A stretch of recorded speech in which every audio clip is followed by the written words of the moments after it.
oh. Giant piece, mga ka-angels.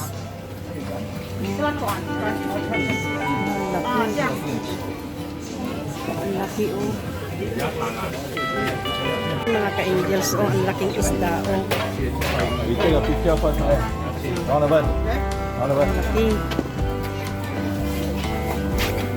Ayan mga ka-angels, oh. Ang laking isda. Hello, excuse me, 95 kg? Oh, 95 kg. What fish that one, please? Giant grouper. Giant? Grouper. Oh, giant grouper. Family called grouper. Oh, so big. So, how many kg? 95. 95 kg? How many Wow. kg are you? Mas bigger the fish than me. Yeah. You took about 4 guys to carry it. Wow, so big. Giant grouper. Dahil ayan po mga ka-angel, so ang laki.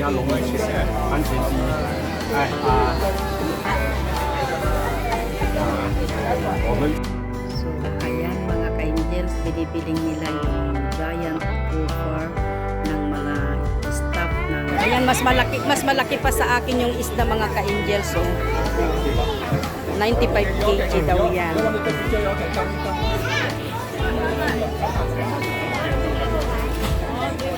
Pakalaki naman talaga itong isda na ito mga ka-angels. Po yung mga staff ng NTUC, magpapakuha sila ng picture. Ayan, napakalaki talaga ng big grouper na yun.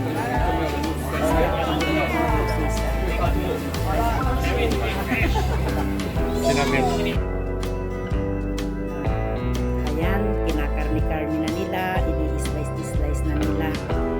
Ayun, ang yung ulo mga ka-angels, tignan nyo ang laki. Sarap isigang yan. Ayan, napakasarap isigang yung isda na yan. Napakamahal po. Dito po sa Singapore, mahal po yung giant grouper. Ay, yung giant grouper, sorry. Yung fish na yan, yung klaseng isda na yan ng grouper. Napakamahal po dito. Ayan, ini-slice na nila mga ka-angels. Oo, ang gagaling nila. Tignan nyo, oh.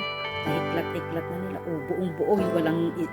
Walang tinik. Tingnan nyo mga ka-angels. So, walang tinik na slice na nila. Ayan. Galing-galing nila mag-slice. At ayan, ipinapak na. Ayan, ganyan po ang gagawin nila. Tapos lalagyan nila ng rice. Lalagyan nila ng mga presyo yan. Ganyan po ang ginagawa. So, ayan yung ulo. Ayan yung tilik na tinanggal nila mga ka-angels.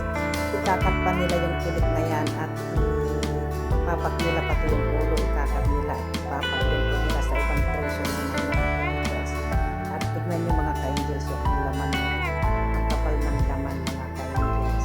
So, ayan ang ating vlog for today mga ka-angels.